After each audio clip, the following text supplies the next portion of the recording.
For plebs, by plebs, dropping the Bitcoin-only signal.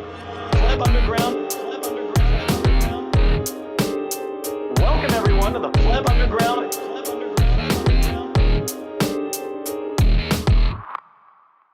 Episode 71, Underground as a Pleb, using real money that's designed for the web. Proof of work, be proud of what you made, personal progress cleaned up like a maid. No more drugs, nothing biffed it, I've overtaken, the gear was shifted. Life isn't solitary, it's PvP. No more vices so I can't BVP. Bitcoin's not an equity, there's no AGM. Just log on to Twitter for AGM. Good morning and a GFY. No good fawning for a GFY. Can't be a simp, chase the pump. Not the shrimp like Baba Gump. If you can't see the forest for the trees, zoom out, run the game, say thanks, not please. Out in the day, dressed in formal, clothes not robes, not pretending to be normal. Mind goes orthogonal, sometimes tangential. They say nos to the new girl, your ex has no potential. Evolving the computation since Charlie Babbage. Count the coin in millions, there's only 21 savage. Bank of England keep breaking the pound down to coppers on the beat. Listen, surround sound. Belonging is simple, not their keys, not the air. Focus on yourself, not what they're doing. Keep stacking over there in this market. Bear with me, lots of flair. Always crafting new material, just like Gore-Tex. Under high pressure, arterial, spun like the Vortex. Boom. We are back. Walton, that was amazing. Pleb Underground. And guys, if you didn't understand who is joining us, we have the one, the only, TheOneVortex, analyst, web developer, content creator, and he is the founder of bitcoindev.org. Thank you very much for joining us on Pleb Underground, man. This is welcome huge. to the show. Hey, absolutely, guys. Thanks so much for having me. Sweet. All right. We're gonna do it. We're gonna move right over into the numbers. Yeah, the numbers, of course, brought to us by TimeChain Stats and TimeChain Calendar. What do they look like this week, Phil? At the time of this recording, the block height is 826,434. The Bitcoin fiat exchange, 41,121.41. Total public lightning capacity, 4,912. Whoa, below 5K. Moscow time, 2431. Fastest fee, 57 sats per VByte. And the chain rewrite days, 693. Guys, days to the halvening. You see it. Less than 100, it's 94. The numbers. What are your thoughts, Walton? So a few things. The fee rate's been going up and down a bit. It has been as low as the low 30s. I took a bet and put in a consolidation at 25, and then someone dumped a load of 100 plus sat per VByte transactions. I guess I got to wait a bit more. I've not yet RBF'd it, but yeah, I don't know. It's been going up and down. There was also, I believe, a whole bunch of miners in Texas that got turned off, and so we had a bit of a drop in a bit of an increase in the average block time because there was a drop in the hash rate. But as Bitcoin goes, every 2016 blocks, there's a difficulty adjustment. So if that hash rate's off for any significant period of time, then the difficulty is going to drop, and we'll get a drop in that average block time, and yeah, transactions will clear. It's amazing how the feedback of the Bitcoin system, right? That's very nice. Vortex, what are your thoughts on the current fee environment? For me, it's really just kind of a reflection of where we are basically in time of as far as Bitcoin's evolution goes. So everybody, at least everybody technical, knows that fees definitely have to increase as the block space gets more valuable, as the price of Bitcoin rises over time, as everything kind of falls to zero against Bitcoin and kind of falls into its black hole of just never ending financial gravity that's just going to suck everything in. Basically, that's just kind of where we are. So fees are currently being a little bit high, of course, because of various ordinals and various things people are doing on the blockchain. But people don't quite understand that arbitrary data has always been able to be on the blockchain and will always be put on the blockchain to some capacity. Even when fees are like thousands of dollars, tens of thousands of dollars, and we're doing like billions of dollars per block of transactions, like somebody's going to probably want to inscribe something. And so that, that's just never going to go away. However, those types of use case scenarios, in my opinion, will kind of ride up the layers, go up the layers. because they're best served for more centralized, with less security risk type of thing, and higher up the chain, or sorry, higher up the stack there, getting in some layers above. So basically, I'm not too worried about the current fees right now. Definitely, if that is something that you worry about, for example, if you stack, $50 a day, $50 a week to the same address over and over again, you probably do want to consolidate your UTXOs and keep an eye on the fees. But if you are just person who doesn't use whole Bitcoin a lot and just kind of save it, it's not going to be a problem for you. For those that are doing a day-to-day, this is just another reason why we need to get Lightning integrated into more and more, basically just more and more into the Bitcoin ecosystem. It's already been having huge strides over the past couple of years, just continuously increasing capacity. I think River Financial put out a report just saying how many thousands of percent Lightning has increased over just the past couple of years. So that's really great to see, but it's just, as most people know too, isn't fully ready yet as well. Mm-hmm. And so there's a lot of stuff that we're going to talk about today that hopefully will get us there with Lightning, scaling Lightning and UTXO sharing as well. Right, I said in the spaces earlier today that I think a lot of Bitcoiners are pro Lightning, but they're also against big blocks. Now it was in the, but they also haven't necessarily followed the history. Right, in the Lightning white paper, they said that if we're going to scale Lightning to, many people, then we're going to need 133 megabyte blocks. Well, I don't think anyone wants those, and so other scaling solutions are going to be needed, and I'm sure we're going to talk about that maybe in the next section. Yeah, it's really interesting because a lot of people, the block size is very taboo, unfortunately, because of the whole block size debate that happened a few years back that I was kind of a big part of, to hopefully champion, smaller blocks. And I am in the favor of smaller blocks. However, I as well, technically understand from a technical level that we will have to increase probably sometime in the future, whether that's 50 years or 100 years or something, like far into the distance. But we are so far away from that. We have several orders of magnitude and scaling that we can do just with the current block size. But yeah, it is interesting to say, because basically, if I say, hey, we do need to increase the block size, instantly I'll be called a big blocker. But I have to caveat that with that maybe within the next 50 or 100 years. We just don't need that yet. But it is an obvious thing we will have to do very far down the line. Yeah, I really appreciate that, and I think that it's important that you spell that out, because essentially what I believe we see today, and I'm sure that other people agree, it's just a lot of concern trolling. Right, like it's creating this essentially these seemingly time sensitive situations that aren't actually real. Trying to force people into making decisions that maybe they don't necessarily have to make right now.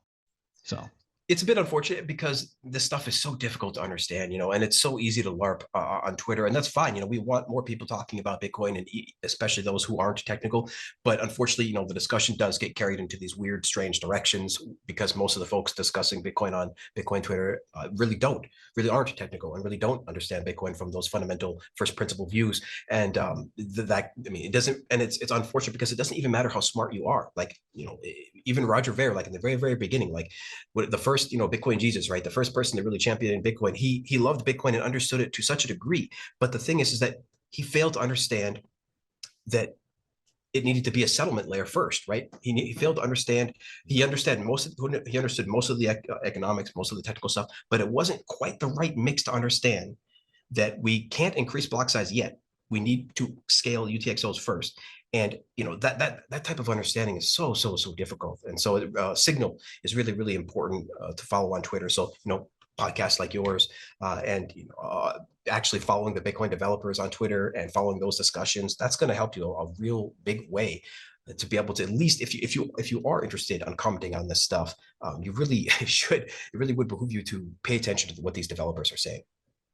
Yeah, and to your point, right, having people like you come onto Twitter and come into spaces and help explain, because you have a way of being able to marry this technical knowledge with real world use cases that, unfortunately, right, like there's a lot of people that are not able to do that.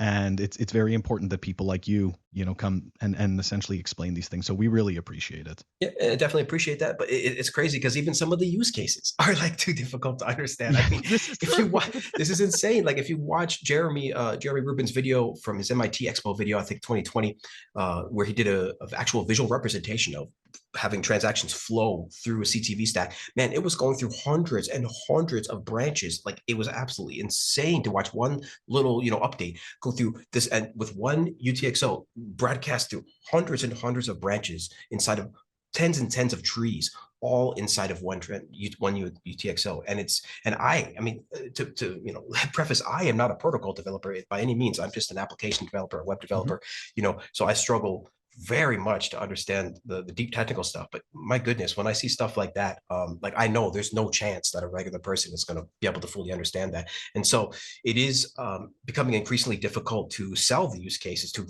regular folks outside of actual companies that know exactly what they actually need, because they see what their customers are demanding. So, like, a lot of people are like, oh, we don't need vaults. We don't need vaults. Well, you talk to anybody who actually does custodial, handling of people's coins, like, they're all doing it multi-sig. They're just using multi-sig, and they all, I mean, are like, look, we would love to have something more. We would love to have more options. We'd love to have more features that we can, share with our customers to be able to do things. And it's not just custodials. Obviously, regular folks who are technical want these features as well. But the reality is that most implementation of these features are going to be, from wallets, some kind of centralized entity, right? A wallet, an exchange, so maybe a Fedimint, so something to that nature. But what's important to take away from that is just that this stuff is getting increasingly complex, and just need to be aware of that. As Bitcoin continues to scale. Yeah. Whilst Bitcoin itself is decentralized, there is definitely a centralization of voices and of developers, right? Firstly, the voices. There are some Bitcoiners who've been around for a very long time who have influential positions, who have large followings, who influence others to be against things like CTV, for example, because they see it as a potential attack on Bitcoin, but they don't necessarily understand what it's trying to achieve, and they think, oh, we should ossify or something like this. Well, that's not gonna help Bitcoin scale. And when it comes to the developers, I think there are a number of core developers, core maintainers that are essentially getting in the way of new upgrades to Bitcoin, potential upgrades to Bitcoin. I'm not really sure how we solve that second one. The first one, obviously, people need to do their own research, right? They need to try and follow different people that have different opinions, and really try and think for themselves rather than just repeating what they hear from people that they like. But I don't know how we solve this. To me, problem with the gatekeeping of Bitcoin upgrades. Yeah, I can definitely comment on that real quick. Basically, to me, this is not a problem at all. Traditionally, free open source software projects do have this type of you can call it gatekeeping, but what it really is maintaining. It's actually just maintaining. There is so much work to be done to just maintain Bitcoin Core itself as a library, as a repo, that is just crazy. Like, there's just so much work. And so what we have then is, and it's so much difficult work. So what we have then is just a few people on the planet that actually want and are capable of doing this. And then, they end up working on this stuff together and kind of forming groups. And, we have what we call the graybeards, what I call the graybeards of that some people, some of them exist in Blockstream, some of them, are completely anonymous and stuff like that. And you will have to appease these graybeards if you want something merged. And to me, again, that's not really a problem or a bad thing. It's simply the fact that there's only so many people that can work on this thing that literally exist on the planet. Like, there's literally less than 100 people on the planet. This is beyond nuclear engineering. This is beyond, space engineering. This is beyond like chemical engineering. This is this level of protocol engineering. See, traditionally protocol engineering wasn't too crazy, HTTP, FTP and stuff, but Bitcoin, Bitcoin touches money. So because it's a money protocol, you have to combine all the economics and technology on top of the freaking thing. So what you have then is very few people on the planet that can work on this stuff. And so because of that, there's always going to be some type of group of people that are maintaining this and that do want it to succeed and want it to be its best. So the way it works now is, unfortunately, after the main maintainer left recently, a couple of years ago, Bitcoin Core, it's been increasingly a little bit more centralized, in that there's been a few less people even than before that are actually able to merge. And so that's a bit unfortunate. I'm hoping that kind of swings pendulum the other way. But just the fact of the matter is, it all comes down to education. And that's why I, started bitcoindev.org to try to get more developers interested in Bitcoin and kind of have a central place for everybody for all the developers to kind of begin figuring this stuff out, because it is so vast. So to wrap up for that, to me, it really isn't a problem. It's just an inevitability of this stuff being that actually difficult. If you want to give it an analogy, you could be like, well, nuclear energy and stuff is centralized between these few scientists that are maintaining the plant. And it's like, well, yeah, if you want something changed, you do got to go through those scientists, but that's probably a good thing. And it's similar here, where it's probably a good thing that we have less than, probably a good thing that we have relatively few people that are able to merge this stuff, as opposed to just having a huge mess of millions of people trying to all get their stuff merged in at once. Yeah, very well said. Very well said. So you think it's a good thing that it's kind of not controlled, but it's it's maintained words, right? by the few for the many. I think that's that's a good place to end the numbers section. It's such a nuanced understanding, right? It's such a nuanced difference, but it's so important. It's night and day between the difference of like gatekeeping, right, and versus maintaining. Like, it's people are gonna politicize everything, and that's fine. But from a technical point of view, this is an open source project with a few maintainers that with relatively few maintainers that are capable of actually merging new code into the actual repo. And again, luckily there is still thousands and tens of thousands of people thinking about this stuff technically, and that's great. And there's more people recently, but as far as actual people who can review this code and merge it, just not a whole lot of people out there, unfortunately. And if you want that to change, then please either increase education for others or increase education for yourself, and go on, make a name for yourself. Start doing bug fixes. Start doing, seeing how you can help. Start seeing how you can contribute and move up the ladder. And once you have a few things in there of yourself that you've coded that people are now familiar with, they can say, oh yeah, he had this the other day that a couple of years back that was merged, or that was a couple of months merged. He's going to be all right. Odds are he's going to be okay. And it's just these trust networks that unfortunately we all have to have internally and per person. We all have to, because simply because everybody can't know everything at once. Because of that, you have to delegate and rely out. Even the smartest people in the world usually have a crap load of smart people working for them, and that's just how it is. No, absolutely. And guys, we're gonna segue directly into the fireside chat, because we want to dive into CTV and LnHance with Vortex. So here we go. The fireside chat is brought to you by BTC Pins. Check them out at btcpins.com. Use the code PlebUnderground for 5% off awesome Bitcoin themed pins. Yeah, that's right. You know it. I'm going to show you my collection because it is awesome. Guys, 5% off all of these amazing pins and more at btcpins.com. Yeah, man, super excited to talk about LnHance.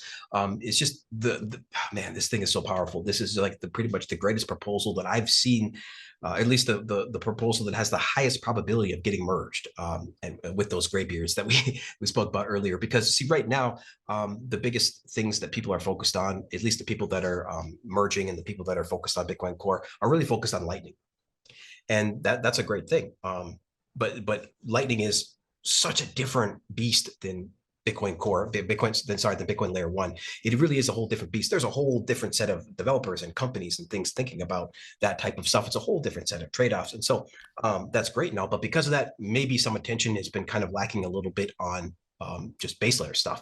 And that is where LnHance can really help, because LnHance is a proposal that is going to combine CTV and CSFS, which is check sig from stack. Because with those two things, you can get the most optimized and efficient way to bring in LN symmetry, or L2 for Lightning, which is going to help Lightning scale. And we can talk more about that as well, LN symmetry and stuff. But LnHance itself is a proposal created by at Reardon. You can find him at Reardon on Twitter, but his name is Brandon Black, and he's given several talks at several meetings on CTV. I'm trying to think where you can find him. I don't think he has his own YouTube channel, but he's definitely has talks on several conferences about CTV. So he's a really, really knowledgeable person about this stuff. And he's been focused on trying to get CTV in. And I think LnHance is going to be the way that we do it, because when you combine CTV with CSFS, you're going to be able to get all the features that we can get with anything else, with APO, with TX hash, with all these other things, with all these other proposals, but we can get it with much less code, much more guarantees, and much more efficiency. So LnHance, really, I encourage everybody right now to, check out LnHance, check out, follow Reardon, and check out his proposal. It currently has pull requests on a few of the different networks out there. It has Bitcoin on the Bitcoin repo, the Bitcoin Inquisition repo, and on MutinyNet. And I think Brandon is going to either put it on A-Town's Signet, or he might create his own Signet. Probably going to put it on A-Town's Signet, which is and for those that don't know, a Signet is basically a test net. So we can start testing this stuff and really start building some use cases and stuff on there for people to actually get a visual of what this stuff can really do, the power that CTV can really bring to Bitcoin, because it is a lot of power. Couple questions. I think just briefly, I think it might be Reardon code rather than just Reardon. Oh, sorry, yeah, Reardon code. But yes, sir. Don't worry, we're going to add it to the show notes. Do you think? I like that you're using the term greybeards to refer to like the original wizards. Do you think it's significant? Sorry, real quick, to cut you off. It's not even the original. Yeah. There's some people that are new as well, but we still have to call them greybeards because they've been working on this stuff so long. Fine, but do you think it's significant that both the original wizards and the new shitcoin wizards, as I call them, all seem to kind of be in favor of some of these new upgrades? Yeah, I mean, really, like I said, anybody technical can understand the benefits of CTV, and we can go into that whenever you guys want as well. We still have to talk about that, but really the big anybody, like I said, anybody can see the benefits that is working on this stuff day to day of covenants on top of Bitcoin, especially with the last 4+ years of work and presentations and demonstrations being put up from various different conferences, various different developers, and various different projects. And you can find a lot of this on UTXOs.org. Make sure you check out UTXOs.org, because there you will find all of the signals from businesses, individuals, companies that really want this stuff, that is signaling that they want this stuff. They want covenants because they want to be able to create some of these advanced features and some of these advanced contracts. So go on UTXOs.org to get more information. You'll be able to see some use cases. You'll be able to see some more, the actual BIP. You'll be able to see who actually is in favor and who is not in favor of this thing. So that might be able to help your audience as well. Oh, that's awesome! And we're gonna add that to the show notes. Go ahead, Walt. Go ahead, Walt. Some of the opinions I've seen from some core developers is that people need to build the use case before activating any of these upgrades. But to me, it's like it doesn't make sense. Why would you spend probably weeks and months, if not longer, developing something that then can't be done because it's relying on an activation of something that hasn't such yet a great been question. Activated. And to me there's a lot of terminology that I think is confusing for plebs about at what point can something be activated, because you can have, my understanding is you can have a pull request for some code, but that's not the same thing as the term activation code. Like it isn't necessarily kind of queued up, even if the code is written and it's ready to be added. Yeah, so I could definitely explain that. First of all, really great question, because a lot of people who are not developers or who are not technical kind of can't understand the fact when someone says, hey, just make the use case first, and then we'll think about if we want to get this merged. Like that makes sense from a logical point of view, right? But unfortunately, for when it comes to actual development, it's a completely different thing. So how it works in actual real world development is Bitcoin is made up of these building blocks. You can think of them like Lego blocks. And a lot of these are in the form of opcodes. And what we do is we take these building blocks and we make use cases out of those building blocks. So for example, HTLCs, right? Once we had that, we were able to create Lightning. So once we had a couple of these, SegWit plus HTLCs allowed us to create Lightning. So these upgrades, unfortunately, most of them require to be merged in before we can actually apply the use case. So in the example of Lightning, we did Lightning, but it was so inefficient and so terrible in UX that it just wasn't feasible. But then when we got SegWit, then we could actually make Lightning feasible for the vast majority of people, for the UX and stuff. So unfortunately, it is a requirement that we have to create these building blocks first before we can then go and use them to build something on the live net. Now, you said something very important as well, where you said, like, man, who's going to work on this stuff if it's going to take years to build it and it may not even get merged in? Well, that's literally the reality of free open source software. Like, for example, Jeremy spent years building CTV, or a couple of years at least. Well, I think 1 year building one version of CTV, then spent another year making it more efficient based on feedback, and then went to, in 2021 to start to try to sell it to everybody. Like, and still people had a difficult time. Like, you know, he didn't go the best way about it with marketing, unfortunately, because that's an unfortunate part of it. But even with all of that, like, you know, it still didn't get merged in yet. So that's just the reality. Like, you sometimes do have to work for years on something before you can then bring it to somebody and then try to convince them that, hey, this is important. I'm trying to remember what the, oh, sorry, Vortex. Real quick. Yes, wanted to comment on the PR then as well, that Walton mentioned, which is that how it works is basically you can have a pull request, which basically means your a modified version of the current code with your new code in it. You can create that. That's like the first thing you have to be able to, well, that's the last thing that has to happen before it actually gets merged in with the live. So that's how it gets activated, is it gets merged in with the live branch, with the live code. And then on the network itself, we have different ways of activating it on the network, where once miners signal, then it past a certain date, then we can actually activate it. It actually becomes activated based on the code in the update that was just merged into the live code. So basically, we create some stuff. Once we think it's cool, then we create a PR request, which is going to be our stuff plus the existing, and then we go to try to get consensus around this update to see if it's worth merging. And then if it is worth merging, then we go ahead as a, you know, basically everybody, like miners start signaling and everybody else starts signaling. Once everybody's signaling is good, then the graybeards, as they were, are confident enough that they can merge something.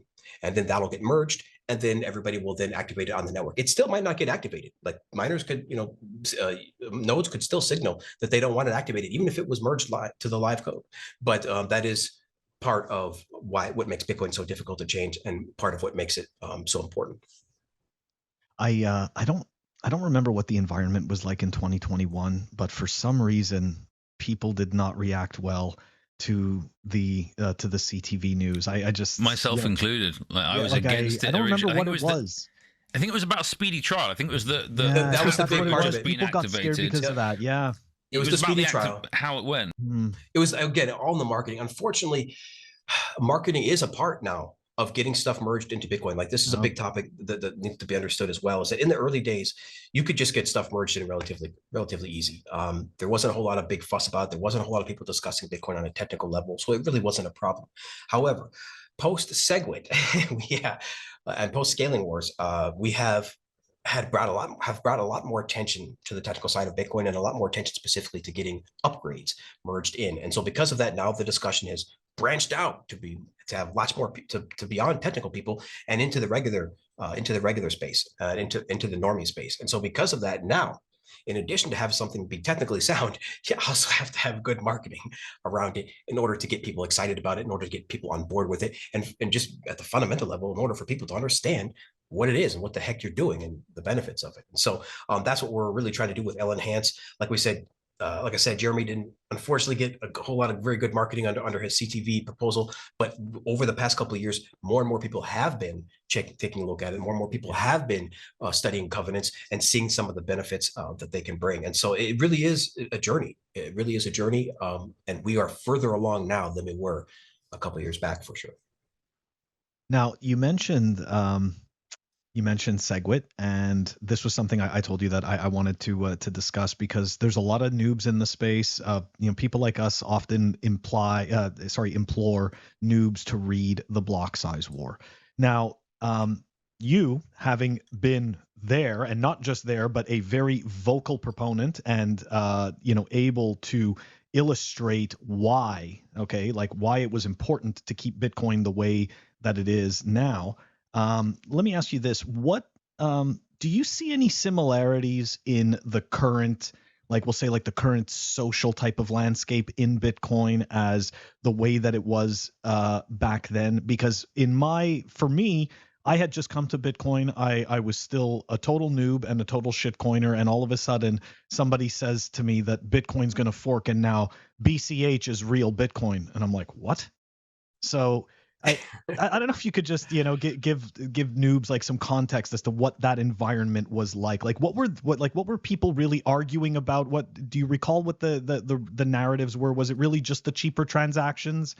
Oh, absolutely. Yeah. We'll get briefly to that because there is a lot of material out there on on this particular subject with books and all that good stuff. And I absolutely, like you said, encourage all of your audience to go study the block size wars because it was a very important point in Bitcoin's history, its evolution, and our understanding of Bitcoin and really how our understanding of how we as a people want Bitcoin to work. So I really encourage everybody to check that out. But essentially, and I touched on it a little bit with the marketing subject that I did before, where it's much bigger now, and there's much more people, and you have to have kind of a marketing spin along with your update and things like that as a result.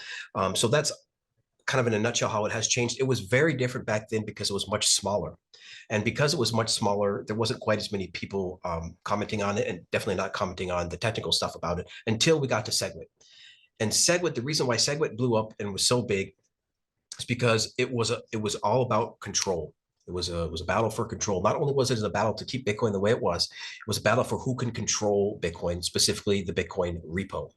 And there was a number of companies that, because the space understood that we needed some kind of block size increase to make everybody happy, some kind of, even if it was a virtual block size increase, we had to do something. And so as time went on, the ability to put SegWit in via a soft fork came about, and that was but that took some time to be able to do that. So because of that, these corporations were then able to create something like SegWit 2x and create their own proposal that they won. And then for that proposal, they went around then and went into backdoor meeting rooms and got sign off from a bunch of these big companies, a bunch of these big corporations inside of Bitcoin. And had that gone through, had SegWit 2x actually been activated, then the repo would have been controlled by one company. If we would have activated that on the network, then that means that the new repo, the new chain tip is going to be basically controlled by this addition, by the SegWit 2x repo, as opposed to the Bitcoin Core repo. And so it really was control, a fight for control and of Bitcoin, of the future of Bitcoin, not just to increase the block size and to increase its scaling, but to decide who's going to actually work on Bitcoin. That's what the block size wars were about. Now, when you're talking about that backdoor agreement, are you talking about the New York agreement? That's correct. Yeah. Okay. Excellent. That had 12 or 13 at least signatures, namely from a couple of people that we know today to be huge frauds, like Barry Silbert and a couple others. Yeah. Yeah. This is, again, thank you so much for providing that context. Okay. Enough with the history, because now we want to dive into a little bit more with the CTV stuff. So let me ask you this, if you can provide some type of, I guess, like color around this. So, okay, let's say we fast forward, right? CTV gets activated. People start building around it. What type of user experiences can we expect, or that have, can we expect out of Channel Factories is the one I'm excited about. Yes, that's one that has me extremely excited. Unfortunately, some of these use cases again are going to be technical. And we do our best. And it's crazy because they're again going to be increasingly technical and increasingly nuanced, these use cases, as we continue to scale Bitcoin. And so, but one of the big ones for sure is scaling and efficiency. And in that particular category, we have what Walton mentioned, which was channel factories. This is super huge. It's channel factories and LN symmetry. Basically, LN symmetry is used to be called L2, and kind of helps with scaling and providing a better UX because it's essentially a more efficient Lightning channel update mechanism. And it basically means it basically allows the latter channel state to replace an earlier channel state without requiring a penalty. And if you don't need to require a penalty, then you can do many more things, specifically like having 3 or more participants actually open up a single channel together. That's what enables things like Lightning, things like channel factories. So we're talking orders of magnitude scaling capabilities in just Lightning, just channel factories. It brings a huge amount of efficiencies and scaling in other areas as well that I'm about to talk about, but that's important to mention that channel factories, LN symmetry, is a big part of what the LnHance proposal is going to solve with CTV inside of that proposal. Again, the proposal is made up of CTV and CSFS. So that's really important to understand. But CTV, I mean, it's basically, it's so simple. And it basically just makes it possible to enforce constraints on how transactions are spent in the future. Like that's it.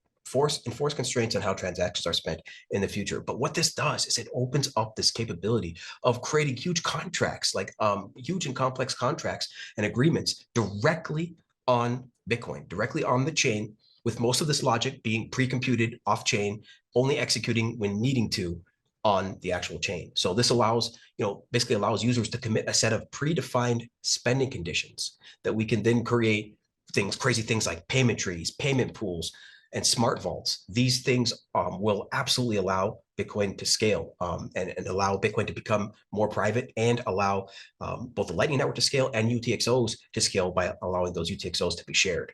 And we kind of already share UTXOs right now in the form of Lightning, right? Like just two people directly, right? That's kind of like already sharing UTXOs. But CTV can take that to a whole nother level where we can have thousands, tens of thousands, maybe millions of people sharing UTXOs and with or single UTXOs, depending on how complex the initial setup is. Now, this is going to require a bunch of work up front, right? This is why probably most of the use cases will be made by companies, wallets, exchanges, things like that, custodians, things like that. But the stuff that they build will be able to be used by anybody because this stuff is open source, because they're building on Bitcoin, right? So even though these CTV as these Lego blocks allow to be put into Bitcoin, anybody can use these Lego blocks to build stuff. But the fact of the matter that probably a bunch of companies are going to be more incentivized to build cool stuff first with these Lego blocks, but anybody can build stuff with these Lego blocks. So CTV, again, super important for scaling, and practically the things that it allows is channel factories and vaults, payment trees, and payment pools, which allows us to share UTXOs. And that's just, I got to say how important that is, because if we can't share UTXOs, there's just not enough bandwidth and computing power on the planet for everybody to have their own UTXO. Like that's just not practical for the way Bitcoin is set up, because it's inherently a blockchain, which means it has inherent inefficiencies. It is not meant to be a global database. It is not meant to be a global real-time database anyway. It is meant to be, this final settlement layer where we can just check. All we need to do is check for the layers above, if that in fact exists, right? If something actually happened. So really, really important to understand for CTV, it scales Lightning and UTXO sharing. Sorry, I'm just thinking about what you just explained with the channel factories and the sharing UTXOs, and I'm like, so wait a second. So let me ask, and this is gonna, and I'm sorry if it's stupid, but like that's like I'm like here, So oh yeah, no. So and I struggle to explain this as well. No, but you're doing very well. I mean, it's like, to me, you're doing very well, because it got me thinking of okay, so if we're sharing UTXOs, I'm assuming, so like, would it be like, essentially you'd split a UTXO and now all of a sudden you'd have two separate wallets, so to speak? No. So you can definitely, when we're talking about UTXO sharing, we're also talking about doing it at a sovereign level, meaning that anybody inside of the UTXO can exit it anytime they want. And same with Lightning, when we're talking about Lightning symmetry with things like splicing, you can have thousands and thousands of people sharing a Lightning channel, but all of those are self-sovereign because they can splice out at any time they want, take their funds and go. So it's very important to understand that when we're talking about UTXO sharing, we're talking about doing it at a sovereign level.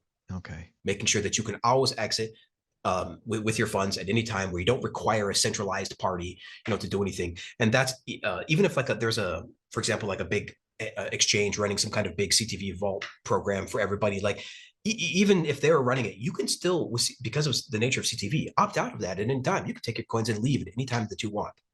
That's it's a big important thing. And I guess the most practical use case I could think of right now is like vaults, for example. So what you could do is right now, what happens is if somebody gets a hold of your coins, like they're gone, right? If they get a hold of your private key, your coins are gone.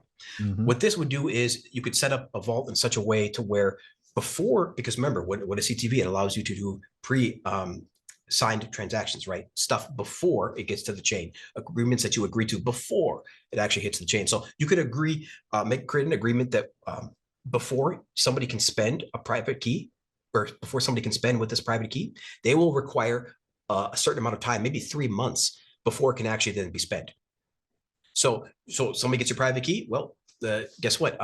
You got 3 months before they can spend it. So you can do things like sweep those coins to a different to a different wallet and be able to have your coins back. So that's just one practical use case scenario. Because if you ask anybody in Bitcoin right now, and I mean anybody, and you say, "Are you happy with your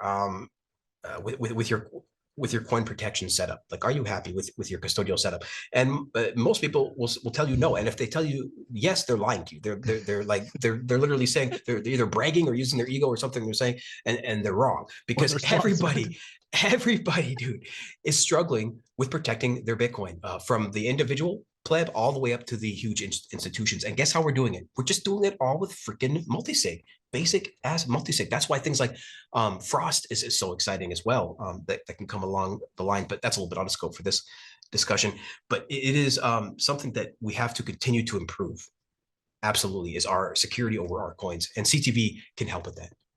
The whole time you're talking about this, all I'm thinking about is inheritance planning. Absolutely, it's huge. That's like the whole time I didn't mention that. This, I'm like, that's a huge huge thing. Absolutely, that inheritance, because man, the amount of complexity of contracts you could build into this is fascinating, because it's all built pre-chain. Before you actually do the transaction, you build all this up in script first, using something like Sapio, which is this programming language that you can build security contracts with CTV. You can build all this up beforehand, and once you actually publish, you only publish once to the actual network once, on chain once, and it's all there. All the logic is all there with one transaction for possibly tens of thousands of people in one single transaction. That's insane. So yeah, it's extremely important. What's LN symmetry? Great question. So LN symmetry is something that people are really focused on right now, especially the graybeards over there controlling the repos. Their LN symmetry is basically, used to be called L2. And basically what it does is it actually helps with the scaling. So essentially that's what's going to allow us to have 3 or more participants, is LN symmetry. You can just think of LN symmetry allowing, giving us the capability to only store the latest state, which is only a few kilobytes, versus storing the entire state that you've had for the history of that channel. So this helps huge with scaling, where Lightning nodes only need to have very little amount of space. Are there security implications of that? Because like as someone that runs a Lightning node, like I have watchtowers, and my understanding is I broadcast my channel states to my watchtowers, and then if my node goes down, then they can execute a justice transaction if my channel partner tries to update to a newer state that's false, right? That's correct. If you don't have like the historical states, then yeah, how does that work? Can you still have watchtowers? And that is a good question. To be honest, I'm not actually sure. I'm still learning more about LN symmetry. I know that that is the actual end result, is that you only need to store the latest state, and that you can, this does allow 3 or more participants to open up a single channel. How it actually does that, I'm not sure. Again, I'm not a protocol developer, but I am continuously looking into this stuff and finding ways to try to explain this stuff, both to myself and to people who care about this stuff. So I guess I don't have a good answer for you on that right now. So if I understand correctly, though, is LN symmetry dependent on CTV first, or those? Yes, it's dependent on either CTFE and CSFS, which is check signature for stack, or you could do it with APO, previous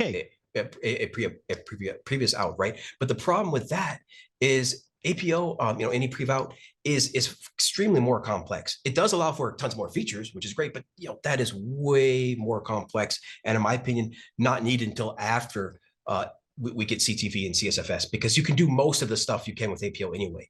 And then any additional stuff you want to do with APO, like stuff we haven't studied yet, which is what most of APO is, bring that in later. But for right now, the most important thing is getting covenants on Bitcoin in the most efficient way. And right now, to my understanding, CTV is the most efficient way to do that, like extremely conservative. I'm talking about roughly 30 lines of code. this is the most efficient way to do that. So now technically you can say there is another proposal like opcat, right? Opcat is only a few lines of code as well. But the thing is that thing does freaking things we can't even imagine, can't even begin to freaking start testing right now. Like we're talking about years and years of testing that opcat would have to go through just to have a little bit of an idea, where with CTV, good to go. I mean, it's so simple that we can literally map out all the externalities. So is that why the shitcoiners want opcat, because they want this God mode enabled that Satoshi disabled? Well, opcat also enables drive chains, so it might have Mr. Paul Stork's. There we go. a little bit of all right, we're starting to understand influence there, right? So my understanding is that drive chains aren't necessarily the problem. It's more about minor escrow. That's also an issue as well. But to be honest, opcat it basically means concatenating, and with this concatenation mechanism, you can literally do almost anything. I mean, you can do things we can't even begin to test right now and find externalities for, all the externalities for. It's basically like drive chains themselves. Like you just can't, you can definitely have a local environment where you can test that, but there's just no way that you can prove that it won't create an insane amount of externalities that end up to be negative. So opcat is it's God mode. It's like you said. Do you view it as an attack on Bitcoin? Then opcat is it too dangerous? I would say that everything and nothing is an attack on Bitcoin, which is good. Exactly. Which is good. But as far as opcat goes, there's no way that that's ever, in my opinion, going to get pushed through. The graybeards and pretty much all the technical people that I speak with, for the most part, understand that opcat is has massive implications that we cannot even begin to measure out and test, or measure out, let alone test, like come up with, let alone freaking build tests for.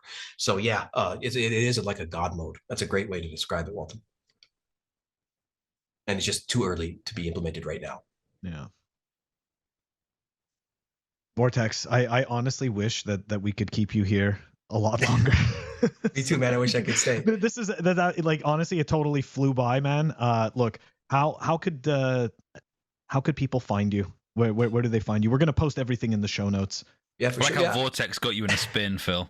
Yeah, I love, man. I honestly, like I said, he was one of the first people I ever listened to in the Bitcoin space, and it just, I really genuinely feel that you're doing such a great service. So I appreciate it. Absolutely, man. I definitely appreciate podcasts like you guys trying to get the word out, trying to get knowledge out, because that is the only way that Bitcoin wins, is if more people understand it, not just learn about it and not just use it, but really understand it. To whatever degree that may be for the individual, but at least some degree, more than just, this is my savings account. Like they really need to understand the implications of what Bitcoin can do in a world that is controlled by fiat, what that actually means, and that kind of stuff. So it's so, I can't thank you guys enough, and other podcasts like yourself, even specifically, like almost the only podcasts I listen to in Bitcoin these days are the Bitcoin Review, like basically technical types of podcasts, because that's where we are in Bitcoin. I'm no longer interested in just like the news or the finance part of it, or the adoption of it. It's now we're at a kind of a critical juncture where we only have so many years left to upgrade this thing, to add things to it before it gets so massive that we just will never be able to agree on anything. And so even the graybeards themselves will be able to agree eventually, I would assume, at some point, because even now they don't agree on everything. So extremely important, and I can't thank you guys enough. And thank you so much for letting me be here. If you guys want to find out, more about Bitcoin, definitely check out bitcoindev.org, and then you can follow me at TheOneVortex on Twitter. Sweet, man. Thank you so much for joining us on this episode of Pleb Underground. I really appreciate it. Thanks, guys. We are gonna move it on over to REKT. Up next, we have REKT, sponsored by Represent. Represent are the Bitcoin-owned clothing and accessories brand based out of the United States of America. If you head over to representltd.com, you can see their wide selection of quality products. Things like this limited edition shirt that I'm wearing, but not actually this one. But you can buy things nearly as cool if you head over to representltd.com and use the code PlebUnderground to get yourself a discount. Welcome back to REKT. This week we have 3 stories. The first is a little clip that I'd like to share from the guy that I call King of the Midwits, Mr. David Portnoy. Let's have a look at this. Oh, nice. Okay, time for Davey Diamond Hands. An update on my journey in Bitcoin crypto. I think it started like 5 years ago. I made a video. I'm like, I don't fucking understand Bitcoin at all. People mining it from the clouds. Everyone's getting rich. I see douchebags with bees on their license plates. Like, what the fuck's this guy? Where's all his money coming from? I didn't get it. I gotta talk Bitcoin real quick. I don't even know what a Bitcoin is. You like mine Bitcoins on the ground on the internet? I literally don't know what that means. What is Bitcoin? So I made this rant. And it turns out the Winklevosses were like staying in the same town as me in the Hamptons. And they own like, I don't know, 10% or what's something crazy. They own Bitcoin or something. And they're like, hey, we'll come to your house, Dave, your apartment, your hotel room, and we'll teach you about Bitcoin. So they came over. There's 6'2" and there's fucking 2 of them. I'm 6'5", 220, and there's 2 of me. And they walked me through buying Bitcoin. I bought, I think, like 500,000 of it at a time, maybe more, at 11,000. And they're talking and they're talking. And they're trying to explain why it matters. I'm like, well, Elon Musk is going to go to outer space. And he's going to mine gold from outer space. Gold will rain plentiful down on Earth, making gold useless, and Bitcoin will be the only thing that matters. So there's billions of dollars of gold floating on asteroids around this planet, and Elon's going to get up there and start mining gold, and then it's going to Frank, you hear this? fall from the sky and be as plentiful as sand. I don't know if you're serious. No, we're totally serious. Yeah. So like these fucking guys are fucking cuckoo. So they leave my apartment. I buy it for 11,000. I hold on to it for, I don't know, a day or two, but I'm like, these fucking guys, and I sell it. And I'm like, I don't get it. I don't know what the fuck they just said, but I don't buy that. I'm not going to invest in something I don't know about. It goes Bitcoin from 11,000 to like, I don't know, 40, 50, 60,000, like in the blink of an eye. So I'm purple. I want to puke. I'm like, you fucking idiot, Dave. Like, you fucking idiot. That fucking explanation from the Winklevosses fucked with my mind. I was just like, I got to get out. I don't understand it. And then I got out and it went ballistic. And now I'm sitting here like a fool. I get it. I wish I was in. Is that what you want me to say? I wish I was in. It's 6x what I bought it. Then I try SafeMoon. That crypto, that trash. Lose 40, 50 grand in there only because that's the most I could put in. They're fucking scam artists. People think I was in it. I wasn't. I got taken for a ride even though I knew it was a scam. I'm like, you know what? Bitcoin started going down. It was around like 32,000. I'm like, I believe in Bitcoin. I'm starting to read up, know more about Bitcoin. I'm on the Bitcoin panel. I'm diamond hands. I'm going to buy 1.2 million of Bitcoin. I'm never going to sell it. I'm going to hold on to it forever. I do it on Gemini because I still have the Gemini set up from the Winklevosses because that's their platform. That's their exchange from when they came to my house in the Hamptons. Enter SPF, that fucking Looney Tune fuck. And what, FTX goes bankrupt, guy's a fraud, and he crashes all, people losing their Bitcoin, and everyone's emailing me being like, Gemini's next, the Winklevosses are next. Well, I start getting scared. So I go into my account, I just test it. Can I still cash out a little if I had to? I can, no problems. Kudos to the Winklevosses, their platform exchange held up. So I leave it in there because I'm diamond hands.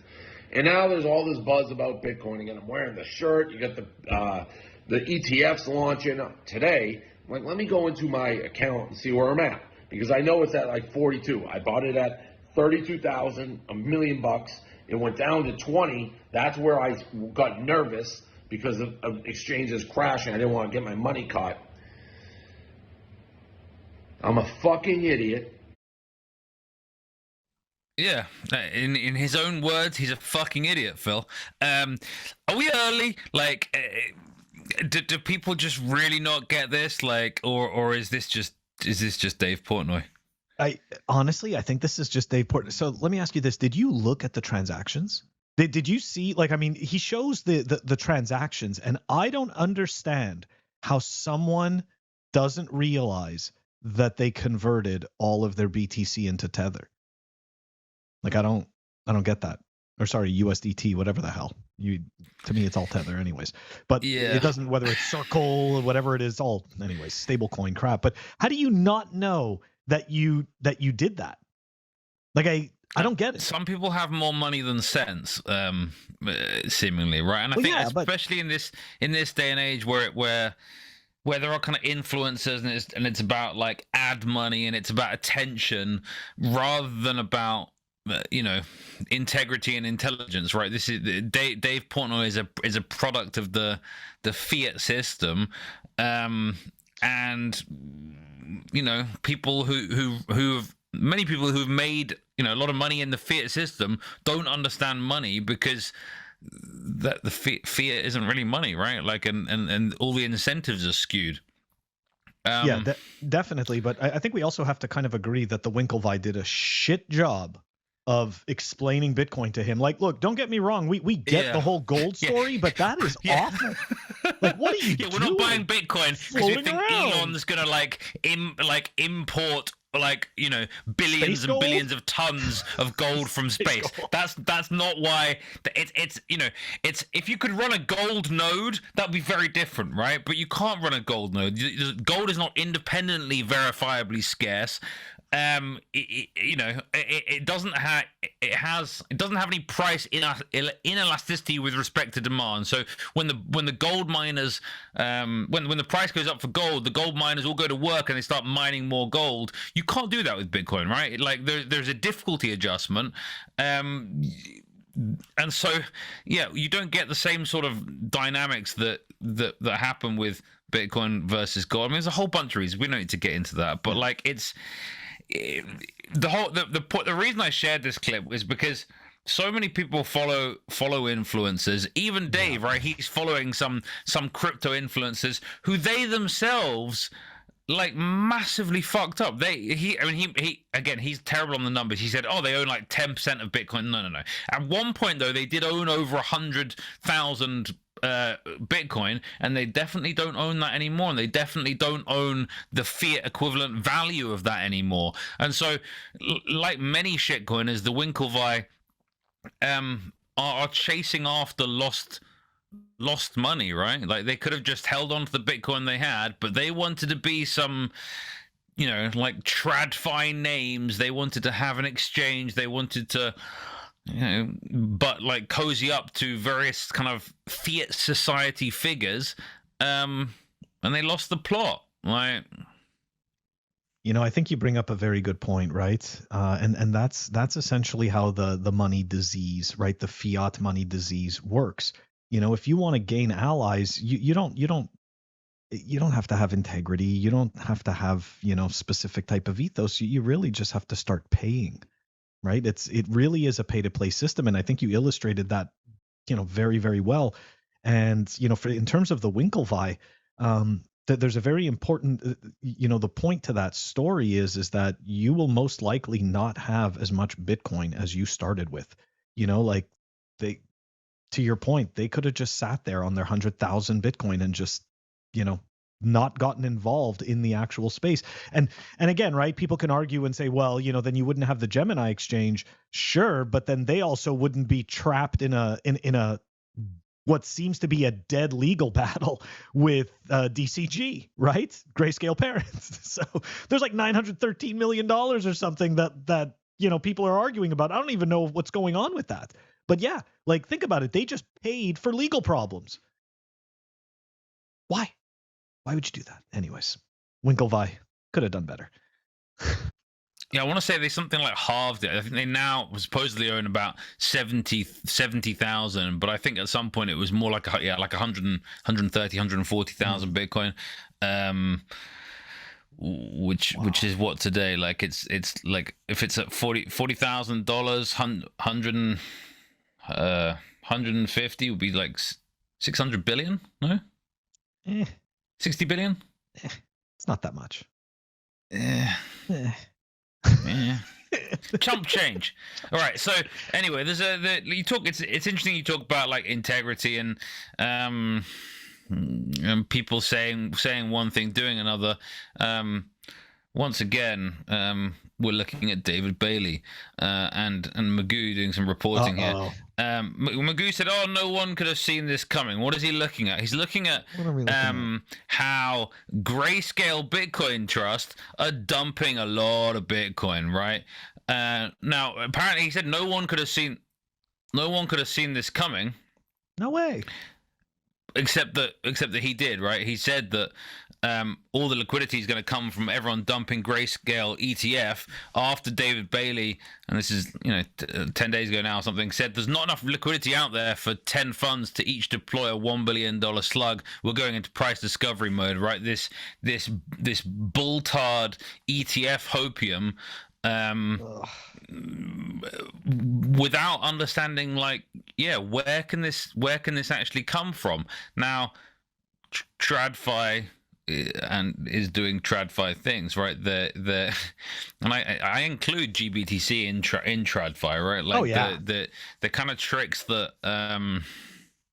Uncle Barry plays are very TradFi like, right? And it's funny. Last week, I think I shared in Hopium that Barry said it was going to be a big week. Well, of course, it was a big week for him. But it was, right? But it was not a big week for the Bitcoin price, and it's not tanked since, right? But it's not gone to a new ATH that same day as Adam Back was hypothesizing last week. Like it's not really done very much, right? If anything, there's been a dip and we've been buying the dip, right? Yeah. Be careful when you listen to people talk about price, because you may well get wrecked, especially if you're looking in the short term or just in general, right? Like if you're thinking, oh, it's going to go to the moon soon, and you do your lump sum there, and then a couple of days later you could have done the lump sum like 5-10% cheaper. You're gonna be pissed off. So be careful. Don't just pile in, or if you do, expect that it could go the other way. Yeah, I think that's a very good point. David Bailey has some arguably awful takes. I mean, we've covered him extensively on this show, and some of the terrible takes that he has. And to your point, this this has nothing to do with him, but it just has to do in general, right? This kind of bull-tarded hopium. It's like, listen, Bitcoin is going to do what it does. Like, all of this fake news around it doesn't change what Bitcoin is. But there's a lot of people that need that hopium in order to be able to sell you products and services, right? Like that's the thing about it. So you need to be perpetually excited, okay, about what's coming in Bitcoin. that's what it's all happening. It's all just happening. And you just need to be there and have as much of it as possible. So I hate situations like this. I look, we saw the narratives around the ETF, sell the news, this and that. And like, look, essentially, if you were paying attention, I think we heard this in a space last night, and I tend to agree with this. I guess I don't know how much of it is true, but the narrative is that Bitcoin's been going up from its bottom in anticipation for the ETF. So technically, the ETF, whatever price we're at, has always been priced in. Now, I'm not 100% sure that I agree with that, right? Like, I don't really know that. I'm willing to accept that as a narrative. But I think it all kind of goes back to the point of these hopium dealers. Like, this is why a lot of this is just noise. So really what you have to do is understand why it is that you're buying Bitcoin, right? Like, we have to understand why we're buying Bitcoin. We have to understand why we appreciate the qualities of Bitcoin. And to me, by doing that, I'm never going to be regretting when I stack. And I think that that's the most important thing, because if you start to regret it, you're going to be more likely to get psyched out by stupid, shitty narratives. Anyways. I mean, David Bailey's not selling trading courses just yet, but we're not even going to talk about that fat fuck. So anyway, guys, this was REKT. Thank you. And up next, we are moving on over to the Hopium. The Hopium. The Hopium is brought to you by CypherSafe. Check them out at CypherSafe.io. You need to store your seed. It needs to be secure. Store your seed in the Cypher Grid. It also comes with this awesome punch tool at CypherSafe.io. If you appreciate fine Bitcoin art, check out the Bitcoin Rollo Triangle, 16 ounces of solid titanium made by a Bitcoiner for fellow Bitcoiners. Check it out at CypherSafe.io. That is the Bitcoin Rollo Triangle. All right, guys, for the Hopium, we are just gonna we're gonna cover the whole thing, right? The whole entire space. We're going from politics. We're going to go to ETF news. We're going to go to the government and taxes. It's Hopium everywhere. All right, we're going to start off with this tweet from Dennis Porter. A Democrat in Virginia has officially introduced a bill to defend your fundamental Bitcoin rights. I laughed in Bitcoin. Yeah, exactly. Wait a second. These rights needed to be defended. And of course, there's going to be somebody that's like, do you know what the government can do? Yes, we know what the government can do. I like how Dennis always likes to say that everything is breaking, and apparently now his spelling of the word breaking is now breaking, or is it meant to be brr because it's about mining? I don't know. Oh, like that. You're always thinking so quick. But yeah, that's definitely some funny stuff. Let's take a quick look here at what he's saying is going to be in this bill. Once passed, this bill will defend equal access to Bitcoin. I feel like that already exists. Anyways, your right to self-custody. Anyways, your right to mine Bitcoin, your right to run a node. Okay. The bill will also eliminate cap gains under $200. Nice. Anyways, exempt miners and nodes from the money transfer license. Okay. In terms of politics, I can live with that type of stuff. Convene a study of Bitcoin mining and digital assets. Thank you to VA Block Council for leading the way on the ground in Virginia. Okay, so look, I'm not going to be a total dick, right? Because I can do that. I mean, we can all be jerks. But it's funny though. Politicians seem to, and I'm including Dennis in this, politicians seem to say, hey, give us some money, give us your support, and we'll make sure that you can maintain the same freedoms that you already have. And if you if you bribe us, I mean, if you support us, then we'll make sure that we don't make things worse for you. And this seems like exactly the same thing again. Yeah, that's exactly it. It's like, hey, you've been doing this all along, but you didn't have the special blessing. So we're going to give you the special blessing. Now look, the reality. Bless these nuts. Yeah. The reality is we live in this world with the illusion of politics, with the illusion, the superstition of authority. Okay, the illusion of all of this. So the problem is this, okay? As Bitcoiners, if we stick our head in the sands and ignore all of this, even though it isn't real, if enough people think it is, they will act like it's real. And that is the crux of the matter. So even though these politicians are LARPing and all of this stuff is really a bunch of noise and garbage because you're already transacting with Bitcoin permissionlessly, unfortunately, there are millions of people out there who do not think that anything is real unless this type of stuff happens. Yeah, fair. So, it's like, that's the problem. It's like, yeah, anyways, it's frustrating. Okay, moving on. That was a bad Hopium. That wasn't as hopeful as, I don't know what happened there. We try the next one. Hold on. Yeah, we're going to have to make fun of this, right? So look, who did it better? Right? A whole bunch of these TradFi companies, right, have started to LARP as Bitcoin enthusiasts online. Franklin Templeton kind of did a self-own. I think I shared them on last week's Hopium because they put the laser eyes on, right? That's Did right. They deserve that's right. them? They put the laser eye. Exactly. Did they deserve them? Now, last week though, we hadn't seen what we saw happen this week, right? Which is this garbage started to come out. Ordinals and layer 2 solutions on Bitcoin shouldn't be ignored. And I actually did a clip about this that dropped today. And so we can see that Franklin Templeton, who for some reason the CEO came out, Jennifer, I forget her last name, came out and said, hey, we get you guys. But clearly they didn't, because whoever is running that account is a total shitcoiner using all of the shitcoin buzz terms. But Van Eck, I think, surprised a few people. I really do.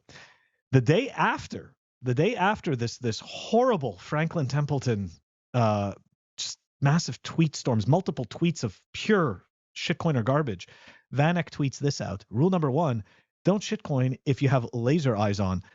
That's close. It's close. It's really just don't shitcoin. You don't need whether you have laser eyes on or not. But that is definitely a base take in comparison to Franklin Templeton. Okay. And then after that, yeah, we're not going to play this video because who cares about the ad. But also, we had finally, you can buy and hodl Bitcoin in an ETF. So if you ask me, in terms of the meme wars, in terms of the, I guess you'd say the narrative wars between the ETFs, so far, VanEck seems to have a better pulse on. Is hodl their ticker? Is that their joke here? Oh, is it? Is it their ticker? I think it might be. Like, I think hodl is certainly one of the tickers. I haven't been following whose is whose. But right, yeah, I think that might be the case. But I've seen. I don't know. I've seen some. I'm pretty sure they dropped a Pepe like a while ago. VanEck have definitely been doing better than most on the. It is the VanEck. Yeah, there you go. Like, but it's bullshit, right? You can't you don't hodl an ETF because it's not in self custody. As far as I'm concerned, you can't hodl something unless it's in self custody. You're so right. It's so funny. You can hodl fake Bitcoin. Anyways, yeah. Okay, so look. You can tell us to hodl Bitcoin for you. It's so good. Oh, I love LARPing. LARPing is fun. It's definitely fun. We learned something from all of those people pretending in the parks, right? LARPing can be a good time. Anyways, all right. About the wizards again. No, not the wizards. I'm talking about you know those people who dress like it's like the 1600s, and then they go fight in the park. You ever see that? I think, or is that just we a don't Montreal really have thing? that here. Like in Europe, we have like history that goes back more than 200-300 years, and so like, yeah, it's less fetishized in the same way. But yeah, I know what you're talking about. Yeah. Okay, you know what I mean. Anyways, all right. Last piece to the Hopium, guys. You're safe. We're all safe, guys. We're all safe. Check it out. The IRS announces that, and I'm talking about in the States here. I'm being ethnocentric. It's just the States. Nobody else is safe. Anyways, IRS announces that businesses do not need to report the receipt of $10,000 or more in digital assets under the Infrastructure Investment Jobs Act until procedural clarity is provided, giving the public the opportunity to comment on the regulations. All right. So, I don't know. I mean, if you ask me, it's one of those things where we think that, you know, the government is about to kind of like throw down the gloves, but really what they're doing is that they're getting a feel. They're getting a feel for something in the market first.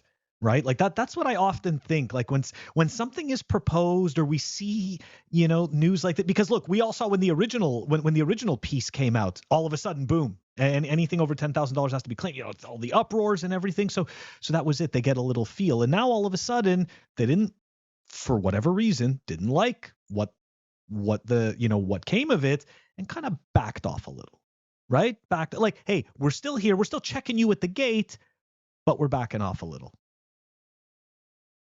What are your thoughts, Walton? Yeah, I like that. You think they're going to put right? this in place? I like the take of like I think increasingly big tech helps Western governments to maintain a surveillance state, right? And so actually, you can have something. I guess not be illegal, but you can still track everyone and see what they're doing with regards to it, and then you can see if is it worth something that we should police in the future and try and tax in the future and try and go after people in the future about, or is it something that people aren't really doing and so we don't really need to go after anyone because there aren't? I'm sure there's some of that sort of thing happening, right? Like why? Because it's about the incentives.